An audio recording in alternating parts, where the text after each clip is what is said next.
Hoy quiero predicarles de un extracto de Segunda de Corintios capítulo 11, versículos del 1 al 6. Y antes de que entremos allí, voy a darles también el título de la predicación. Pablo defiende su llamamiento y ministerio. Ese es el título.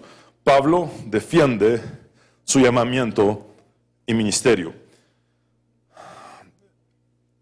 ¿Por qué creo que Dios nos ha guiado a estudiar este texto a punto de cumplir 28 años? Bueno, pero esta es la oportunidad que yo tengo para abrirles mi corazón y para predicarles lo que el Señor ha puesto en mí con respecto a este aniversario. Y de todas las cartas de Pablo escribió 13 cartas en el Nuevo Testamento. En cuanto a contenido, es aproximadamente un tercio de todo el Nuevo Testamento. Pero si tuviéramos que escoger una porción para conocer a Pablo de una manera más íntima, más personal, tendríamos que obligatoriamente ir a esta sección de Segunda de Corintios. La sección que va del capítulo 10 al 12, principalmente. Pero hoy quiero enfocarme en estos versículos que para mí son el eje de el verdadero motivo de Pablo. ¿Cuál es su llamamiento, su ministerio? ¿Cómo él lo defiende? ¿Qué significa la iglesia? Y antes de leer el texto base, siempre es bueno que nos ubiquemos en el contexto histórico. ¿Por qué Pablo escribe lo que escribe? ¿Qué estaba sucediendo allí?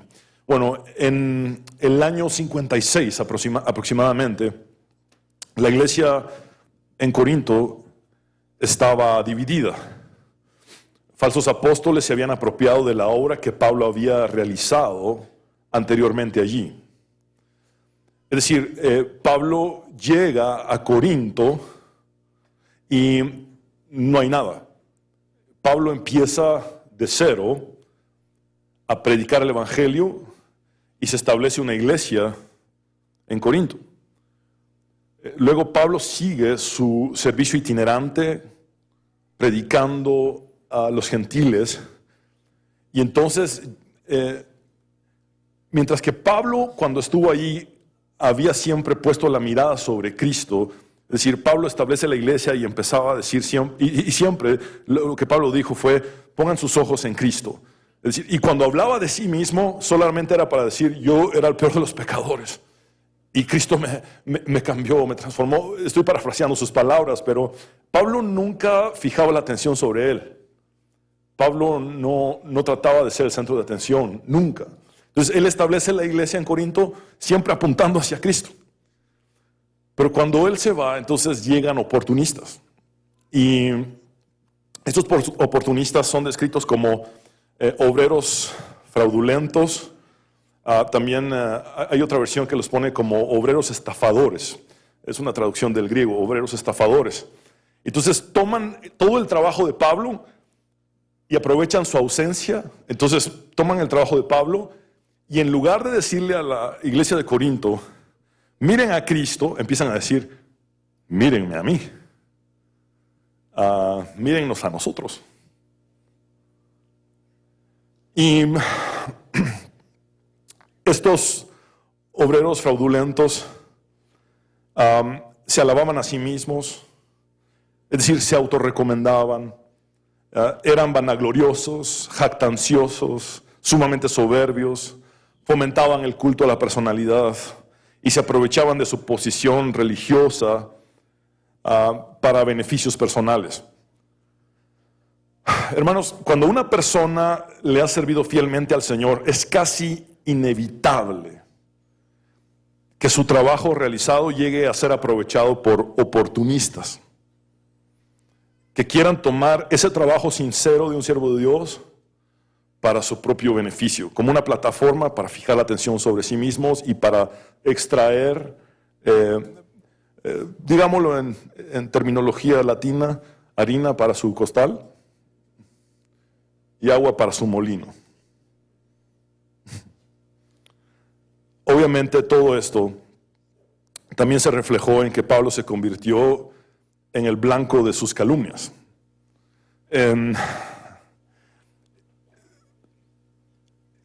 Encontramos por lo menos 7 acusaciones crueles e injustas en contra de Pablo.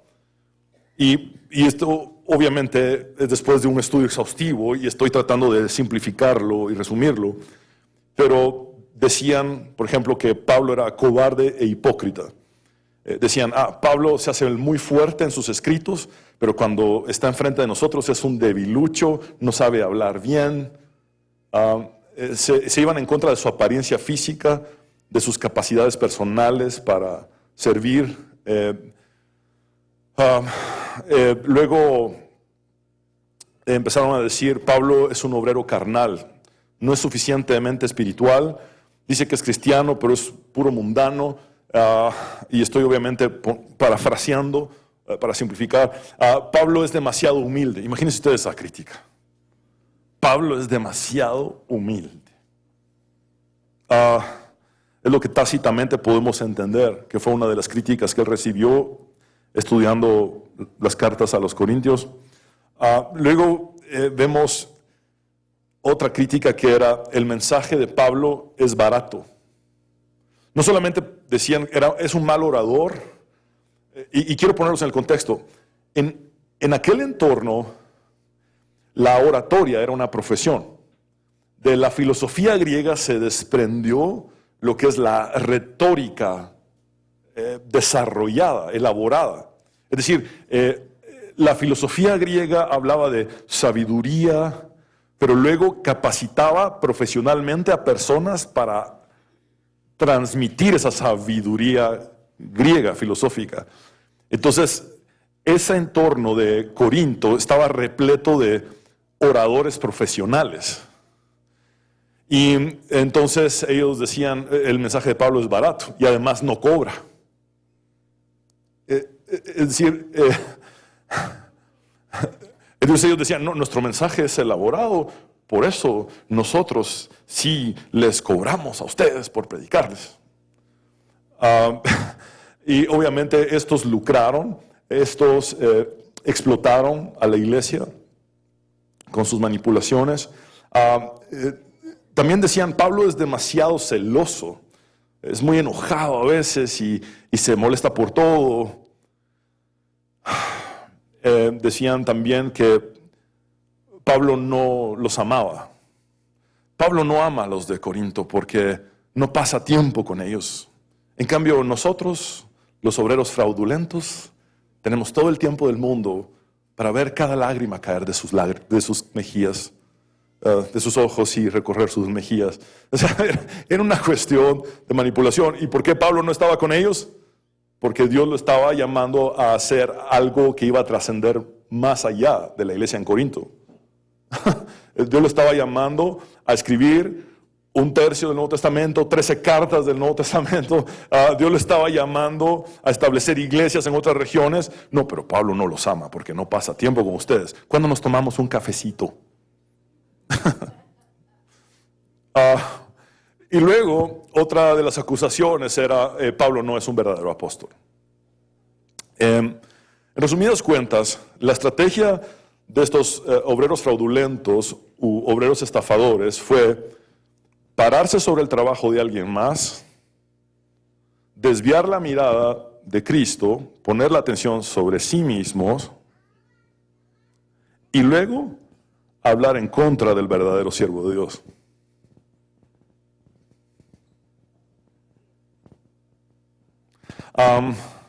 Bueno, sigamos.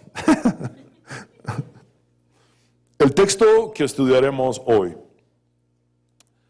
es uno de los más personales y, yo diría, íntimos del apóstol Pablo. Segunda de Corintios 11, 1-6 dice, ¿cómo quisiera yo que me toleraran un poco de locura? Sí, tolérenmela. El celo que muestro por ustedes proviene de Dios. Ustedes son como una doncella pura a la que he comprometido en matrimonio con un solo esposo que es Cristo, pero me temo que, así como la serpiente engañó a Eva con su astucia, así también los sentidos de ustedes sean de alguna manera apartados de la sincera fidelidad a Cristo. Porque si alguno llega predicando a un Jesús diferente del que les hemos predicado, o si ustedes reciben a otro espíritu diferente del que han recibido, u otro evangelio diferente del que han aceptado, ustedes lo toleran bien. Pero yo considero que en nada he sido inferior a esos grandes apóstoles. Tal vez sea yo torpe al hablar, pero no lo soy en cuanto al conocimiento. De esto les hemos dado muestra en todo y por todo. Mi intención al compartirles este texto es que recordemos como iglesia y como individuos cuál es nuestro verdadero llamamiento y cuál es nuestro verdadero ministerio. Y esto es lo primero que vemos. El admirable celo de un verdadero siervo de Dios por la iglesia de Cristo. El admirable celo de un verdadero siervo de Dios por la iglesia de Cristo. Dice en el versículo 1, lo volvemos a leer: ¿cómo quisiera yo que me toleraran un poco de locura? Sí, tolérenmela. Por favor, repitan conmigo locura. Vamos a regresar ahí. ¿Por qué Pablo está diciendo que está por hacer una locura? Bueno, en el capítulo anterior, Pablo acababa de decir: porque no es aprobado el que se alaba a sí mismo, sino aquel a quien Dios alaba. Esto tiene que ver con lo que Salomón había escrito unos 1000 años atrás, que es: alábete el extraño y no tu propia boca, el ajeno y no los labios tuyos. Es decir, Pablo nunca habló bien de sí mismo. Siempre habló de Cristo.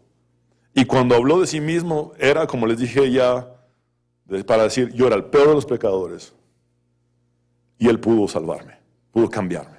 Es decir, siempre era para glorificar a Cristo. Pero Pablo, al considerar que autorrecomendarse o hablar bien de sí mismo es una locura, dice: bueno, tolérenme un poco de locura, voy a tener que hacerlo, voy a tener que hablar de mí. Mi llamado es hablar de Cristo, pero voy a tener que hablar de mí. A la luz de la situación en Corinto, se vio obligado a exponer sus credenciales, algo que él nunca hubiera deseado hacer. Pero en este caso era absolutamente necesaria una autodefensa de su parte, debido a que los falsos maestros continuaban ganando terreno. Porque decían: Pablo no, nosotros sí. Entonces, Pablo tiene que usar este término, afrosune, que es locura, insensatez, demencia, tontería. Él está anunciando: voy a tener que hablar una tontería ahorita. Voy a tener que hablar una insensatez ahorita. Poner la atención sobre mí cuando he sido llamado a hablar de Cristo, a predicar de Cristo. Bueno, y entonces lo que hace Pablo es simplemente lo siguiente: responder al tonto de acuerdo con su locura. Es lo que hace. Responde al tonto de acuerdo con su locura o a su necedad. Y entonces tiene que hablar de él mismo. Y el versículo 2 dice: el celo. Ahora, pero antes de pasar al versículo 2, cuando él dice sopórtenme o tolérenme, está mostrando su vergüenza por hablar de sí mismo.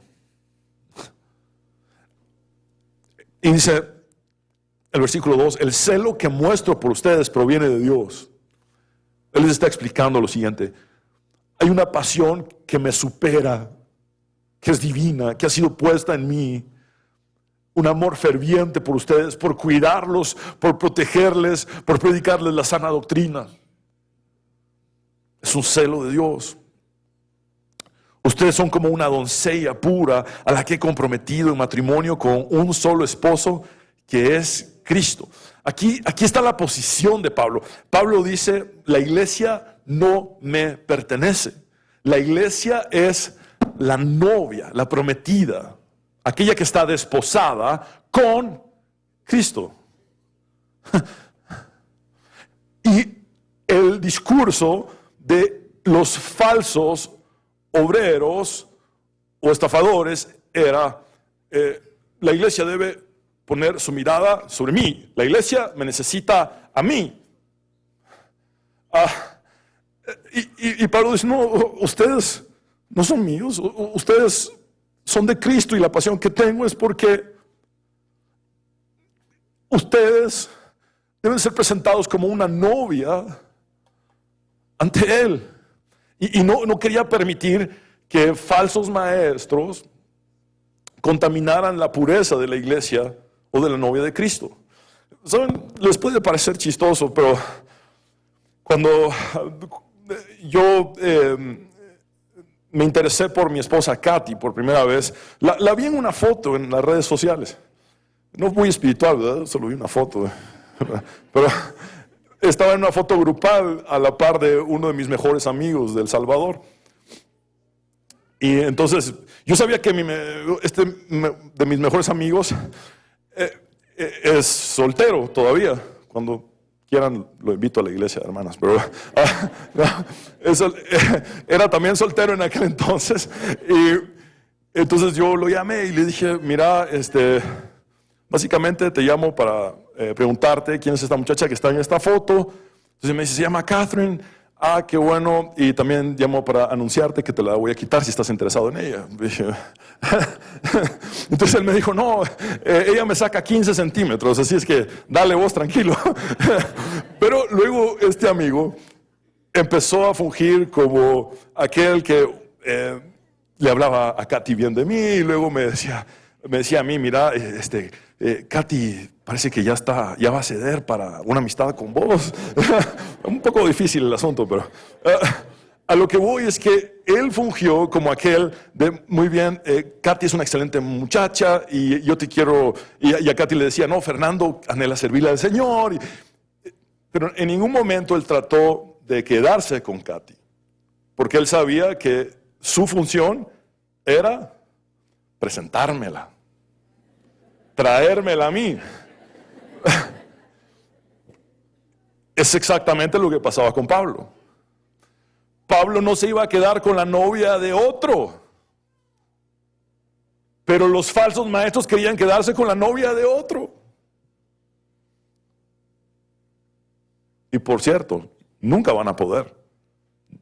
Las puertas del Hades no van a prevalecer contra esa novia que es la iglesia, pero quiero que entiendan que Pablo estaba completamente centrado en su posición. El celo que tengo no es porque ustedes sean míos, sino porque ustedes son de Cristo.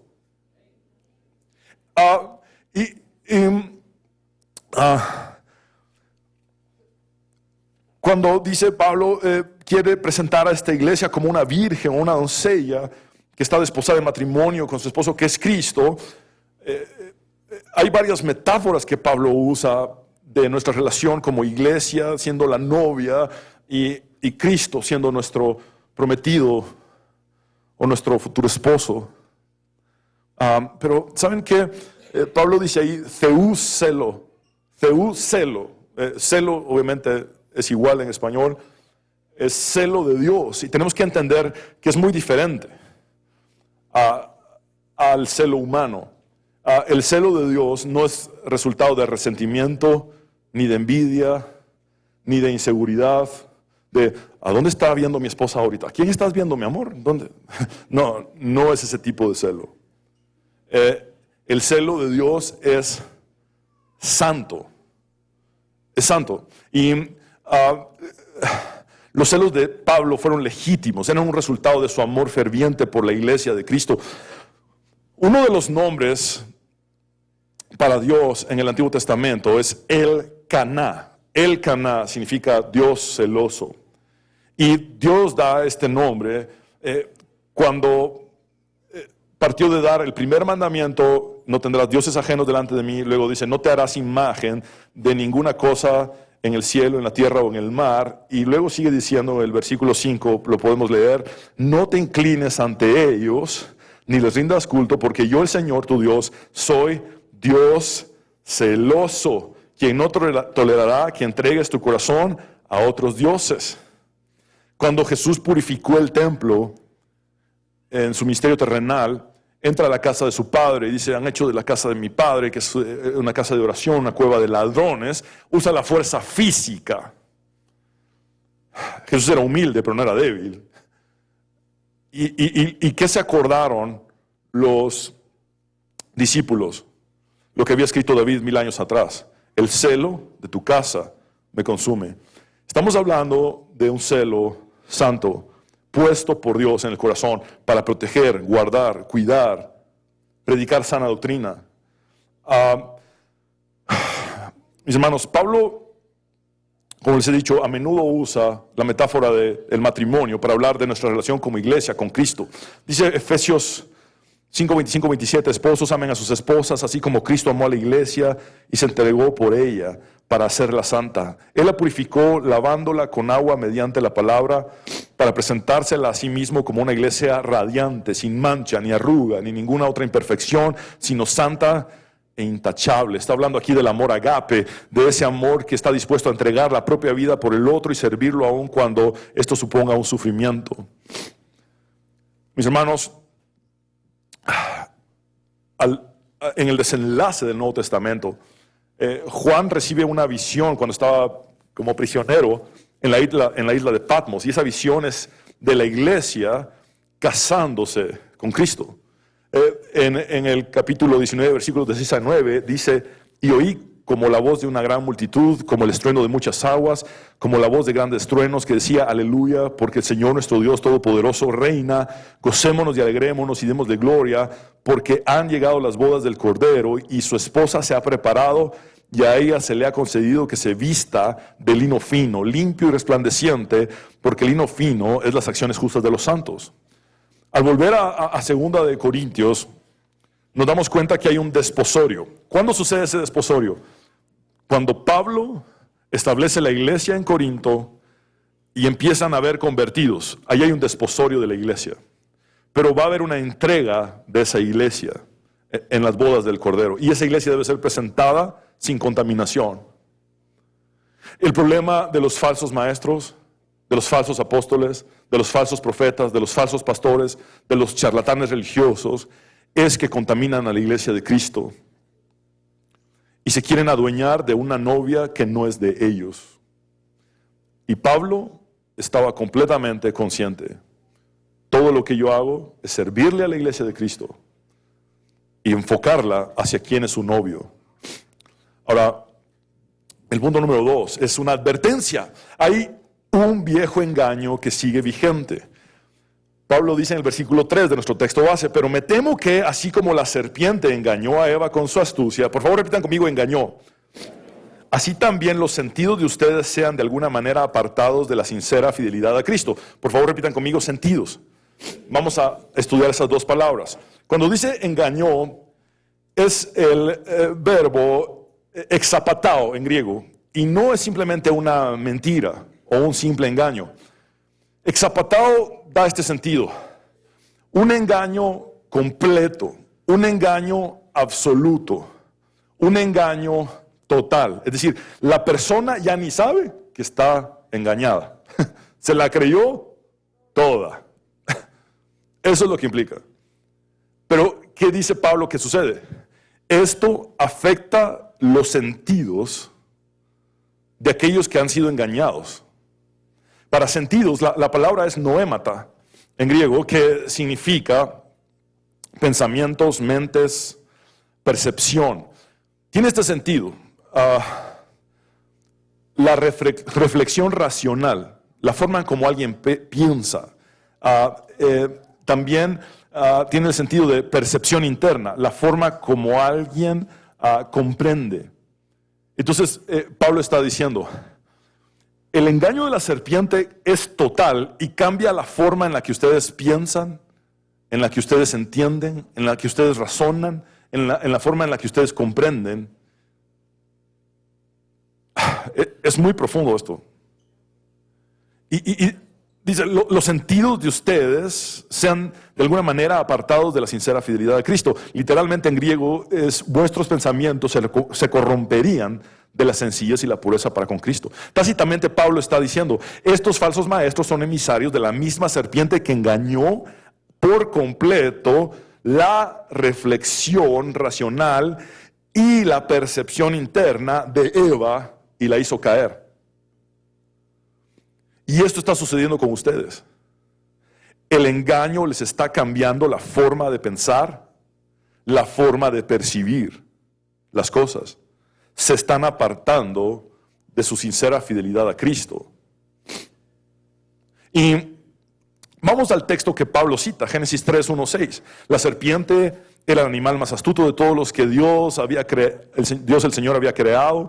Así que le dijo a la mujer, así que Dios les ha dicho a ustedes que no coman de ningún árbol del huerto. La mujer le respondió a la serpiente, podemos comer del fruto de los árboles del huerto, pero Dios nos dijo, no coman del fruto del árbol que está en medio del huerto, ni lo toquen, de lo contrario morirán. Entonces la serpiente le dijo a la mujer, no morirán. Vean lo primero que hace la serpiente, contradecir la palabra de Dios, cuestionar lo que Dios ha dicho.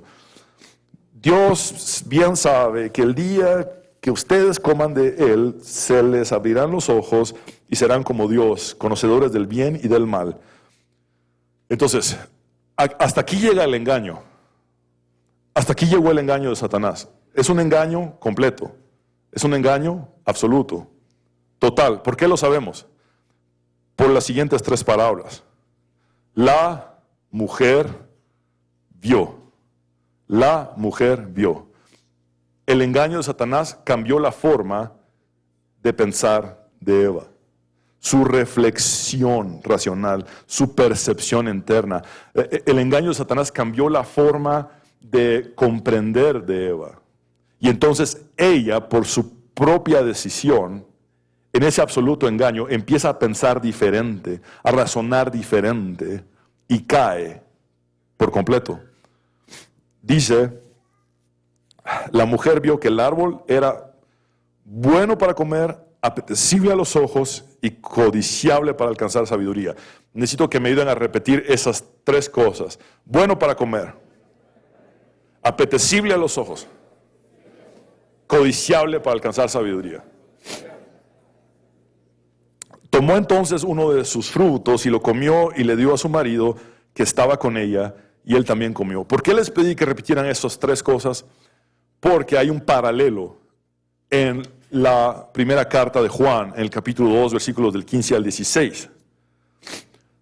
Dice el apóstol, no amen al mundo. Y aquí se refiere al mundo como ese sistema corrupto, caído. No amen al mundo, ni las cosas que están en el mundo. Si alguno ama al mundo, el amor del Padre no está en él. Ahora, el mundo está bajo él, maligno. Ok, ustedes vieron cómo el maligno, la serpiente, engañó por completo a Eva, cambiando su forma de pensar. Ahora, el versículo 16 dice, porque todo lo que hay en el mundo, es decir, y vean el listado de tres cosas, los deseos de la carne, los deseos de los ojos y la vanagloria de la vida. Por favor, repitamos estas tres cosas. Los deseos de la carne, los deseos de los ojos y la vanagloria de la vida. No proviene del Padre, sino del mundo, y el mundo está bajo el maligno. Ajá. Ahora, les he puesto un cuadro en sus bifoliares para que puedan ver ustedes el paralelo entre lo que dice el texto de Génesis y la primera carta de Juan. Ven en una columna la manera en la que Eva fue tentada en el huerto, y en la otra columna la advertencia de Juan acerca de la manera en la que los cristianos continúan siendo tentados en el mundo. ¿Por qué digo los cristianos? Porque primera de Juan no fue escrita a inconversos, sino a creyentes. Entonces, vean el paralelo. La mujer, después del engaño total, mira un fruto que Dios le dijo, no tienes que comer de él, y dice, el fruto es bueno para comer. El engaño de Satanás le cambió su perspectiva. ¿Y qué dice Juan que ofrece el mundo? Los deseos de la carne. ¿Y cuál es el paralelo entre bueno para comer y deseos de la carne? Bueno, dale a tu cuerpo lo que pida. Dios dijo que no, pero ese fruto se ve rico, comételo. ¿Y los deseos de la carne se refiere a un placer egoísta? Si me gusta lo hago, si me siento bien lo hago. Los deseos de la carne. Ahora, vean el segundo paralelo. El fruto, en Génesis el fruto era apetecible a los ojos. ¿Y de qué habla Juan? Los deseos de los ojos. ¿Qué es esto? Codicia, en una sola palabra. Luego, vean el tercer paralelo. El fruto era codiciable para alcanzar sabiduría, es decir, para llegar a ser alguien que no soy, para ser como Dios, para tener otra posición. ¿Y qué dice Juan? La vanagloria de la vida, es decir, la fama, el poder, el protagonismo, el aplauso. ¿Ven este paralelo tan claro?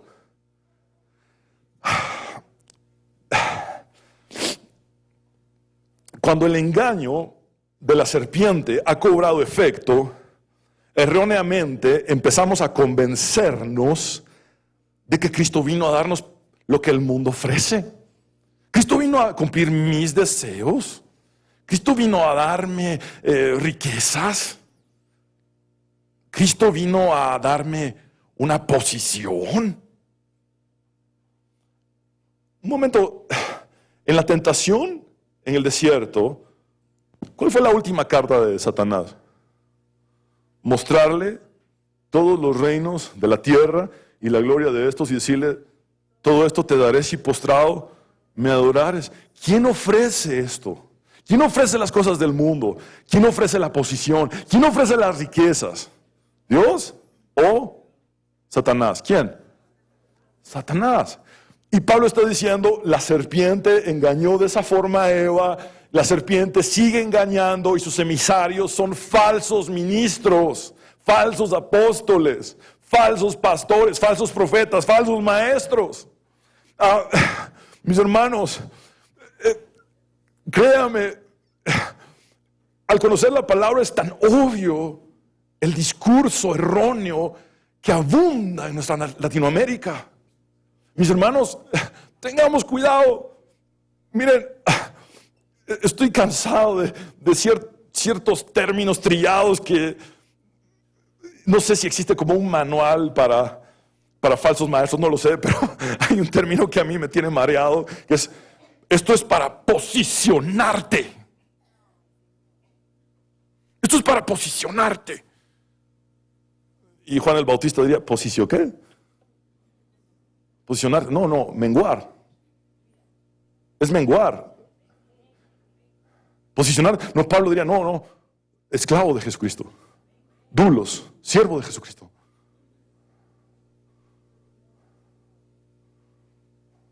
No, es que es para posicionarte en una esfera de lo sobrenatural y recibas mi impartición.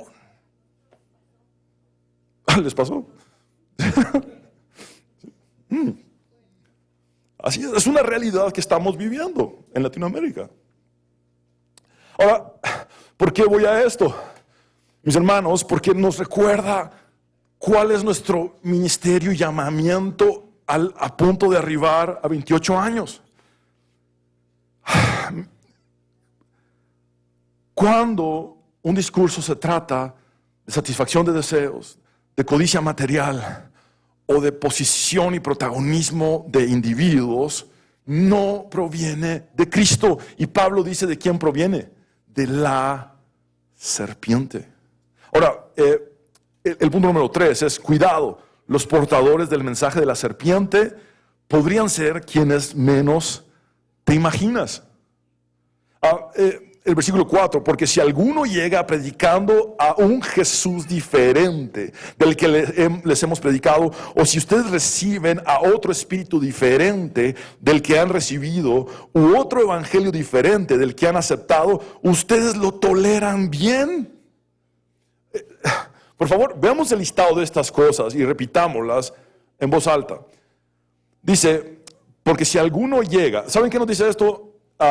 Que los falsos maestros venían de afuera. Si alguno llega predicando a un Jesús diferente, por favor repitan conmigo, un Jesús diferente. del que les hemos predicado, o si ustedes reciben a otro espíritu diferente. Repitan conmigo, otro espíritu diferente del que han recibido.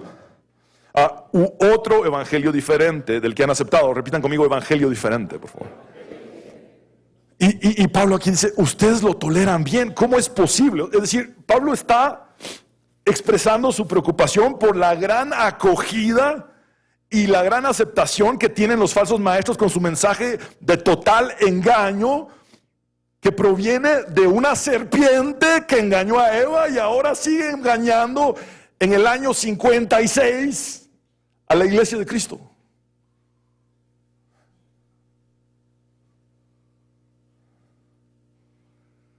Versículo 5. Pero yo considero que en nada he sido inferior a esos grandes apóstoles. Leamos en voz alta este versículo, por favor. Pero yo considero que en nada he sido inferior a esos grandes apóstoles. Bueno, mis hermanos, hay dos formas de interpretar este versículo. Una manera es que Pablo está diciendo, pero yo no soy inferior en nada a los 12 apóstoles originales, aunque Pablo se define a sí mismo como el último de los apóstoles. Ahora, esta interpretación no es tan acertada por esto. Lo que está aquí en juicio es la capacidad de Pablo como orador. Y les hago una pregunta. ¿Era Pablo un orador inferior a Pedro y a Juan, por ejemplo, que eran los más destacados? No, obviamente Pablo era un mejor orador que los 12. Entonces aquí lo que está sucediendo es exactamente lo que muchos biblistas han notado y lo que yo también creo que sucede. Y es que Pablo está hablando sarcásticamente. Pablo está diciendo, pero yo considero que en nada he sido inferior a esos, entre comillas, grandes apóstoles. Se los voy a decir en versión Chapina 2018. Pero yo considero que en nada he sido inferior a esos disque grandes apóstoles. ¿Por qué les dice sarcásticamente grandes apóstoles? Porque ¿cuál era su modus operandi? Fijar la atención sobre ellos.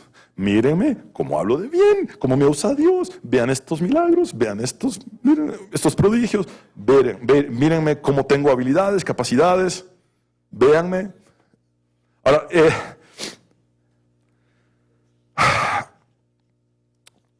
estos falsos apóstoles se exaltaban a sí mismos todo el tiempo.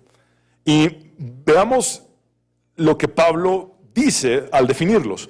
Es el mismo capítulo 11, que es nuestro texto base, unos versículos más adelante, y ahí nos dice Pablo quiénes eran sus oponentes en Corinto. Dice, porque estos son falsos apóstoles. Es una sola palabra, pseudoapóstoli o pseudoapóstoles. Obreros fraudulentos. Por favor, repitan conmigo, obreros fraudulentos. La Nueva Versión Internacional traduce obreros estafadores, que se disfrazan como apóstoles de Cristo. Por favor, repitan conmigo, disfrazan. Hay dos términos que son contrarios. Aquí está metasquematizo, que es un cambio externo, y está metamorfeo, que es un cambio interno. Aquí lo que está diciendo Pablo es, estos solo cambian externamente. Por dentro no son lo que enseñan afuera. Se disfrazan como apóstoles de Cristo. Ahora dice cuál es la fuente. Acababa de hablar de la serpiente, ¿no? La serpiente engañó a Eva y la serpiente misma los va a engañar a ustedes o los está engañando a ustedes a través de estos falsos obreros. Entonces dice, y no es maravilla porque el mismo Satanás se disfraza como ángel de luz, así que no es extraño si también sus ministros se disfrazan como ministros de justicia, o se lo digo de otra manera, como ministros de Dios, cuyo fin será conforme a sus obras. Es decir, Satanás es hábil y se mete en el contexto. Huerto del Edén, animales, serpiente, engaña. Iglesia, ángel de luz. Puede pasar de disfrazarse de animal a ángel de luz. Esa es una versatilidad impresionante para disfrazarse. Y dice Pablo, esa misma capacidad de disfraz y engaño está en los obreros estafadores que están contaminando la iglesia de Corinto. Ahora, Pablo está tácitamente diciendo, esos que ustedes ingenuamente han creído que son siervos de Dios, no son más que ministros satánicos que se han disfrazado para engañarlos y explotarlos. Pedro diría, para hacer mercadería de ustedes.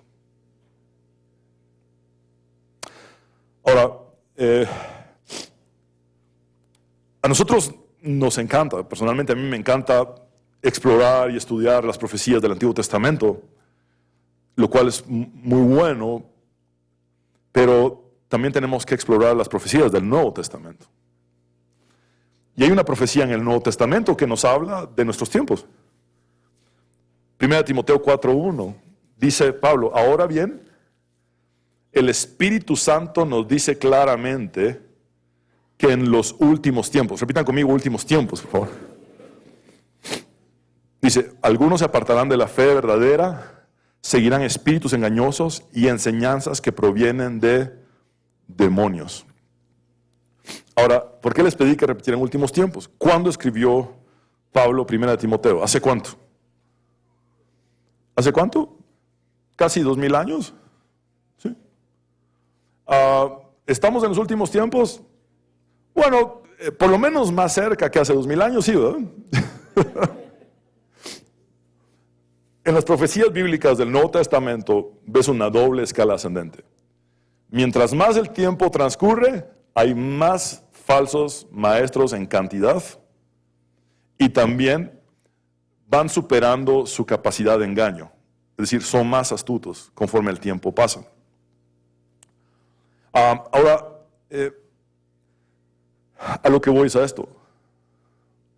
Pablo está advirtiendo, el origen de todo esto es la serpiente, es Satanás, es engañarlos absolutamente, cambiar su forma de pensar, cambiar su forma de razonar, cambiar su forma de percibir, pervertir el evangelio y hacerlos caer en las garras de sus ministros satánicos que están disfrazados como ministros de Dios. ¿Estamos bien hasta aquí? Ok, ahora por eso tiene tanto sentido lo que Jesús dice en el Sermón del Monte. Muchos me dirán en aquel día, Señor, Señor. ¿Saben qué implica decir 2 veces el título de alguien o el nombre de alguien? Cercanía. Es como si yo llegara hoy a la casa, Katy. Estos llegaron, Señor, Señor. Somos bien cercanos, ¿eh? Ahora vean esto, ¿no profetizamos en tu nombre? Y en tu nombre echamos fuera demonios. Y en tu nombre hicimos muchos milagros. Ahora, solo quiero que noten, mis hermanos, lo siguiente.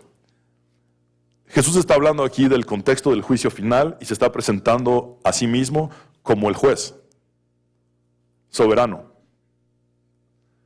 Y estos hombres siguen hablando de sí mismos y de sus grandes ministerios, haciendo alardes de obras sobrenaturales. No profetizamos en tu nombre, y en tu nombre echamos fuera demonios, y en tu nombre hicimos muchos milagros. Y entonces les declararé, dice Jesús, nunca os conocí, apartaos de mí, hacedores de maldad. Mis hermanos, ¿cuál era el contenido de la predicación de los obreros estafadores? Bueno, Pablo la define de esta manera. Inciso A, un Jesús diferente. Un Jesús diferente. Porque si alguno llega predicando a un Jesús diferente del que les hemos predicado, dice Pablo. ¿Saben qué? Curiosamente es la misma estrategia de Satanás unos 7 años antes en Galacia. Ese dicho de más sabe el diablo por viejo que por diablo, tiene algo de razón, ¿verdad? Porque es como que la misma estrategia de 7 años atrás en Galacia, ahora llevémosla a Corinto. Un Jesús diferente. Vean lo que dice Gálatas 3:1. Pablo le dice, Gálatas torpes. Y qué elegancia de versión, la verdad, porque cuando lo leí en griego yo estaba así. Gálatas tontos es lo que está diciendo. Y quiero aclarar, no es una alusión a su inteligencia, sino a su falta de sabiduría. Hay gente inteligente que no es sabia. No está diciendo que no son inteligentes, está diciendo no son sabios. No son sabios espiritualmente. Entonces, sigue diciendo, ¿quién los ha hechizado a ustedes ante quienes Jesucristo crucificado ha sido presentado tan claramente? En otras palabras, ¿en qué momento la mentira fue absoluta como para cambiar su percepción de quién es Jesús y su entendimiento de quién es Jesús y creer en un Jesús diferente?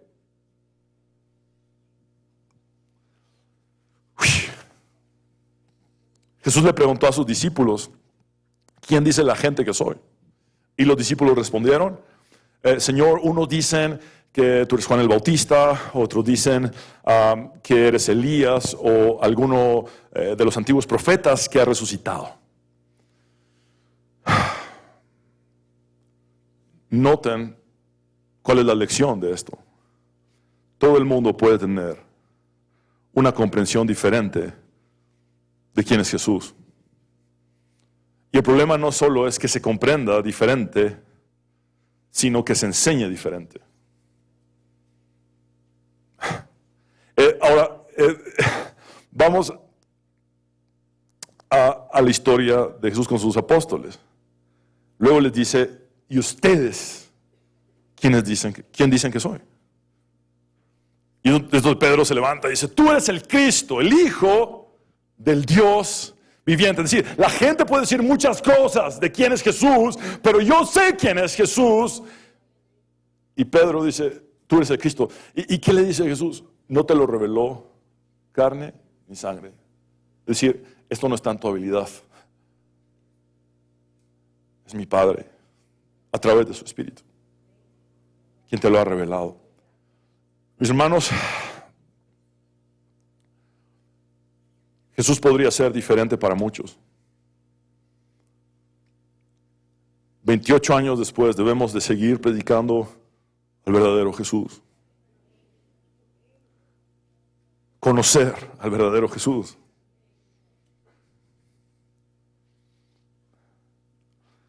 Si alguien te dijera, Jesús quiere satisfacer todos tus deseos, Jesús quiere darte toda la riqueza, Jesús quiere también posicionarte en las alturas.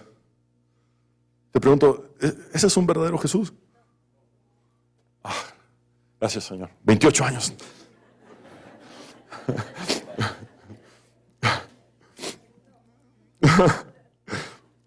Lo siguiente, dice Pablo, que está en el contenido de estos falsos maestros, es otro espíritu diferente. Y tenemos que entender un doble componente. Él dice, si ustedes reciben a otro espíritu diferente del que han recibido. Espíritu se refiere tanto a la actitud de una persona como al contexto espiritual. Entonces, Pablo está diciendo algo que es de doble espectro. Ustedes reciben a un espíritu diferente, evidentemente él ya dijo quién es. Si no es el Espíritu Santo, entonces ¿quién es? El diablo.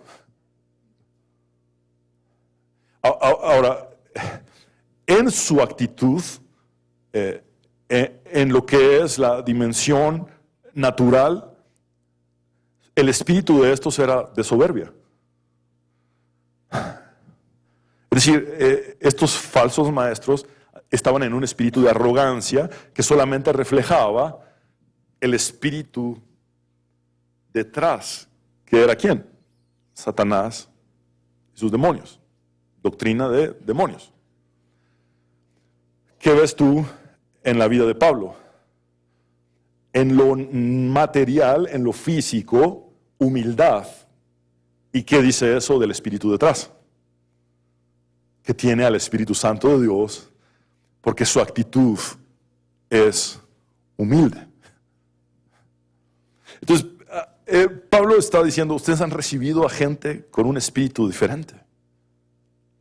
Ahora, estos maestros estaban esencialmente trabajando con los poderes del mal al proclamar un evangelio contrario al de Cristo crucificado. No era no eran personas que vinieran de parte de Cristo, sino evidentemente venían de parte del diablo, y entonces operaban no en el poder de Cristo, sino en el poder de ¿quién? De Satanás. Poder con minúsculas todos. Y esto es lo que tenemos que entender. No toda manifestación sobrenatural tiene el mismo origen. No toda manifestación sobrenatural tiene la misma fuente. En Corinto, las personas estaban explotando sus dones espirituales con el fin de obtener poder religioso, protagonismo.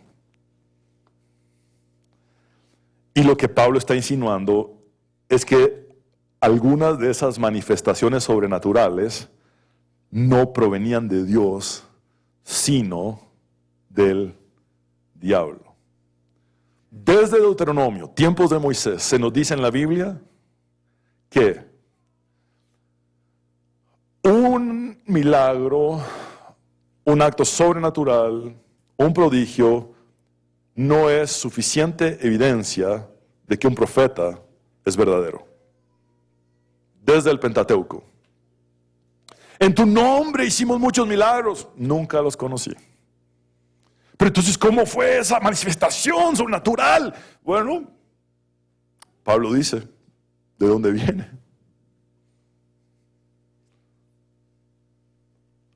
Pero como la gente es impresionable, ven algo sobrenatural y después al hombre llenándose el pecho y fijando la atención sobre sí mismo, y ahí están.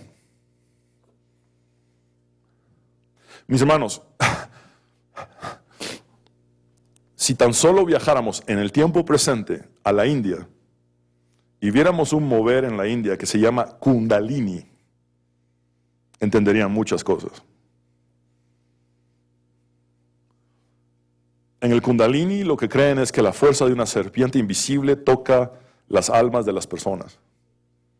Y luego ven manifestaciones sobrenaturales. Pero ahí no se habla nada de Cristo ni de la Biblia. Ahora, ¿hay cosas sobrenaturales ahí? Sí, pero ¿cuál es la fuente? Vamos al Antiguo Testamento para entenderlo. Cuando Moisés fue llamado por Dios para sacar al pueblo de Israel, Dios lo respaldó y le dio señales milagrosas. ¿Y qué hicieron los hechiceros del faraón? Tratar de igualarlas. ¿Y los hechiceros del faraón lo hicieron en el poder de Dios? No. ¿En el poder de quién? De Satanás. Pero la gente ve algo sobrenatural y, yo le creo todo a este hombre.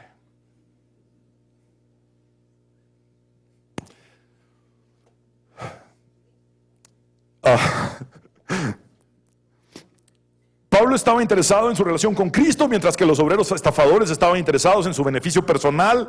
Pablo proclamaba a Cristo crucificado, mientras que los obreros estafadores se alababan a sí mismos. La enseñanza de Pablo estaba sometida a la humildad de reconocer que la única verdad está en Dios, mientras que los obreros estafadores sometían su enseñanza a su arrogancia, a su protagonismo y a sus capacidades retóricas de expertos profesionales en hablar en público que habían sido entrenados por la escuela griega filosófica. Juan dice en su primera carta, capítulo 4, versículo 1, amados, no crean a todo espíritu, sino pongan a prueba los espíritus para ver si son de Dios, porque muchos falsos profetas han salido por el mundo. ¿Cuántos falsos profetas? Muchos. ¿Y hace cuánto fue eso? Casi 2000 años. Primera de Juan 4.1, pero en la Nueva Traducción Viviente dice, queridos amigos, no les crean a todos los que afirman hablar de parte del Espíritu, pónganlos a prueba para averiguar si el Espíritu que tienen realmente proviene de Dios, porque hay muchos falsos profetas en el mundo. ¿Cuál es el espíritu detrás de los falsos? Satanás.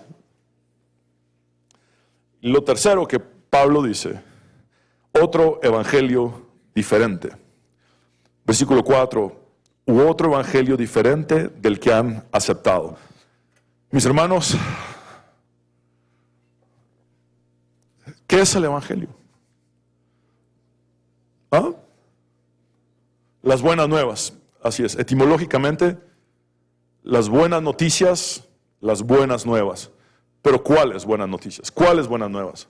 En otras palabras, hay buenas noticias falsas y hay buenas noticias verdaderas. Es lo que Pablo está diciendo aquí. ¿Estamos de acuerdo? Un evangelio diferente, es decir, les están dando buenas noticias falsas y yo les vine dando buenas noticias verdaderas. Y ustedes han preferido las buenas noticias falsas.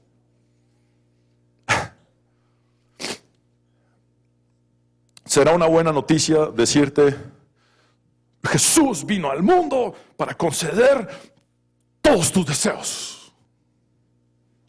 ¿Es una buena noticia verdadera? Es una buena noticia falsa. Jesús vino al mundo para darte todas las riquezas.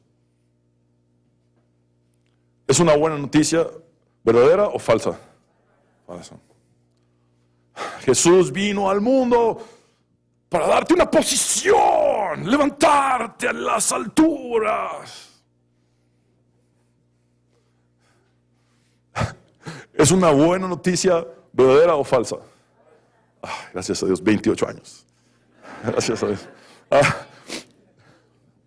Déjame decirte cuáles son las verdaderas buenas noticias. Tú y yo estábamos muertos en delitos y pecados. Y Dios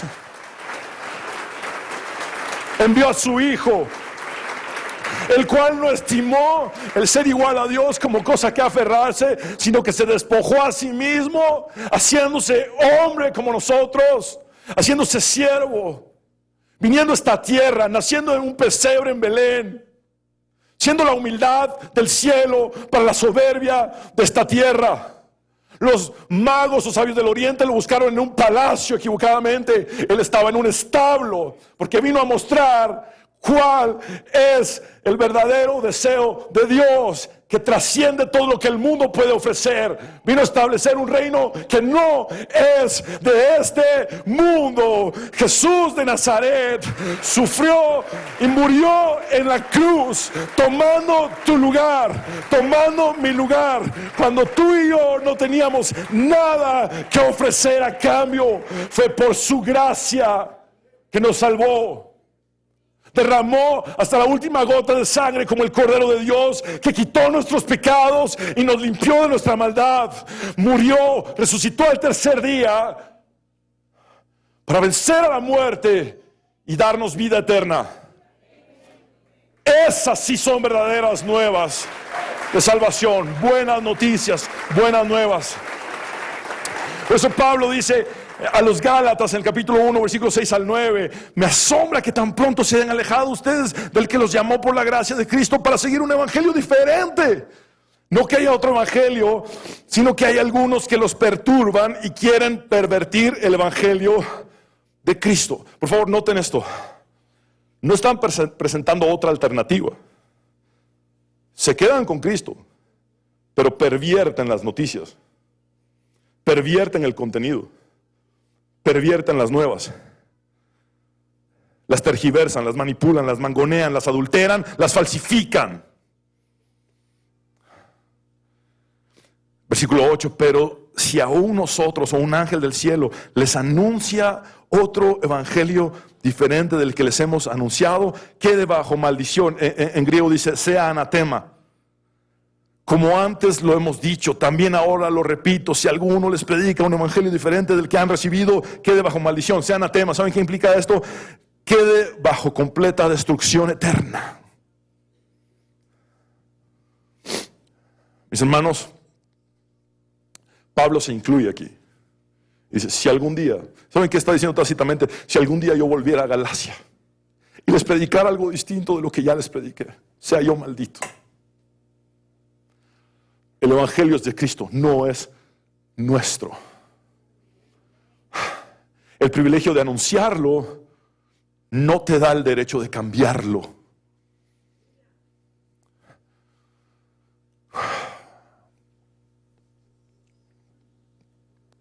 El tiempo ha avanzado y solo voy a tocar brevemente el punto número 4. Y es: un verdadero siervo de Dios muestra una sinceridad auténtica aún en medio de sus debilidades, limitaciones y defectos. Dice el versículo 6, tal vez sea yo torpe al hablar, pero no lo soy en cuanto al conocimiento. De esto les hemos dado muestra en todo y por todo. Los estándares de oratoria, como les dije ya, en Corinto eran demasiado altos. Existía la profesión de orador.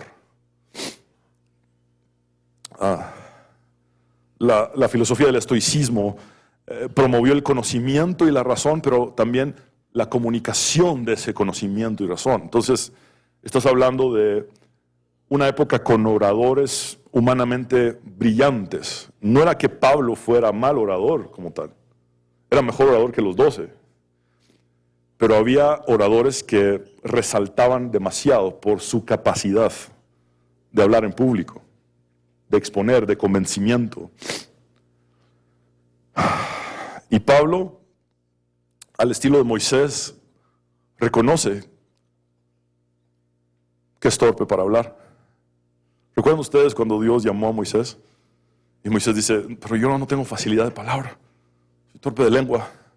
¿Cómo voy a hablar con Faraón? ¿Cómo voy a guiar a un pueblo? Pablo dice, yo soy torpe para hablar. ¿Saben qué hizo? Reconocer que sus oponentes en capacidades de hablar en público lo superaban. No, yo sí puedo ser torpe para hablar. Ellos hablan mucho mejor que yo. Tienen más capacidad que yo, sí. Pero yo les he dado la verdad. Yo tengo el conocimiento de la verdad. Y Pablo dice, ¿por qué tiene ese conocimiento? Porque Jesucristo le reveló el Evangelio. Es lo que dice en 1 Corintios. Entonces, hay una lección bien fuerte que tenemos acá. Pablo no era un orador impresionante, pero el contenido de su mensaje provenía de Dios.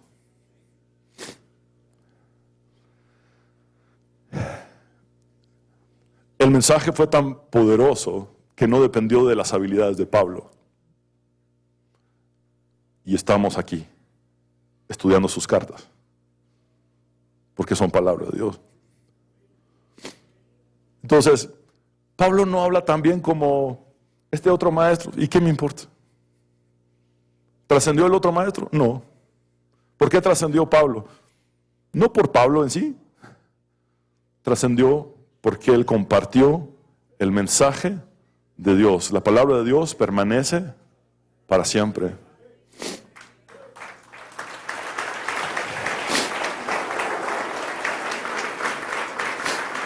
Quiero leer este último texto, 1 Corintios 2, 3, 5. Pablo dice, estaba débil y temblaba de miedo cuando me presenté ante ustedes. Yo no anuncié el mensaje con palabras astutas como las que se usan para convencer a la gente. Al contrario, fue el Espíritu quien con poder demostró que lo que dije es verdad, para que su fe se apoye en el poder de Dios y no en la sabiduría humana. Es decir, una fe que se apoya en el poder de Dios y no en el discurso de un hombre. Mis hermanos, entendemos esto. No se trata de quién es el orador, sino del contenido del mensaje. Debe provenir de Dios. No se trata de quién es el predicador, sino de que la verdad sea dada a conocer. La fe que se apoya en argumentaciones humanas, porque escuchó a un ingenioso orador, es una fe puesta sobre un cimiento muy débil. Alguien dijo, lo que depende de una argumentación hábil está a merced de una argumentación más hábil. ¿Sí me entienden esa frase? Lo que depende de una argumentación hábil va a estar a merced de cuando surja otra argumentación más hábil, y ahí se van. Por eso Pablo le dice a los efesios, ustedes se están dejando arrastrar por todo viento de enseñanza o todo viento de doctrina. Este argumenta algo hábilmente, pero no es más que sabiduría humana, y se arrastran y se van para ahí. Pero surge otro que se le ocurrió algo más hábil en sabiduría humana y se arrastran para ahí. Pablo está diciendo, no se trata de habilidades humanas, se trata de predicar la palabra de Dios, que permanece para siempre. Es la fe que se apoya en el poder de la palabra de Dios, la que tiene un fundamento sólido y permanente. Mis hermanos, nunca pongan su mirada en los seres humanos. Pablo mismo dice cuáles son sus limitaciones, cuáles son sus defectos, pero dicen, ¿saben qué? Lo que les he compartido es la verdad. Yo no soy perfecto, pero el mensaje que les he compartido proviene de Dios. Es básicamente lo que él está diciendo. ¿Saben cuánta esperanza nos da esto a nosotros? No somos una iglesia perfecta, tenemos muchos defectos. Yo mismo tengo una buena lista de defectos. Si no, pueden llamar a mi esposa, ella tiene ahí un buen listado que compartirles. Maldito el hombre que confía en el hombre. Nunca se debe usar una plataforma para poner la atención sobre sí mismo. Es necesario que yo mengüe y que él crezca.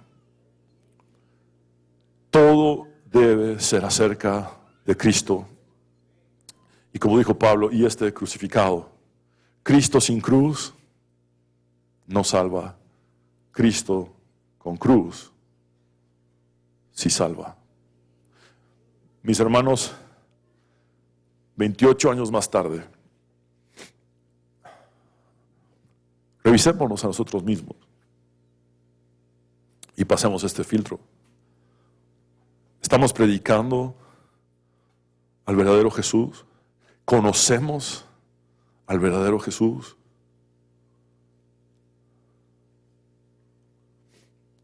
¿Estamos viviendo en el Espíritu de Dios? Entre nosotros se percibe un espíritu de humildad, o entre nosotros hay un espíritu de arrogancia, de protagonismo, de división. Ya saben ustedes qué hay detrás. Ustedes lo ven en lo físico y ya saben qué está detrás. Es decir, si ustedes ven arrogancia, saben quién está detrás. Si ustedes ven humildad, saben quién está detrás. No somos una iglesia que quiera predicar a un Jesús diferente, ni tener otro espíritu diferente. Y tampoco somos una iglesia que quiera predicar un evangelio diferente. Vamos a predicar el verdadero evangelio de Cristo. Pero no solo lo vamos a predicar, vamos a vivirlo. Por eso este texto a mí me apasiona tanto. Es hermoso. Es el corazón de Pablo de par en par. La iglesia no es del pastor. La iglesia es de Cristo.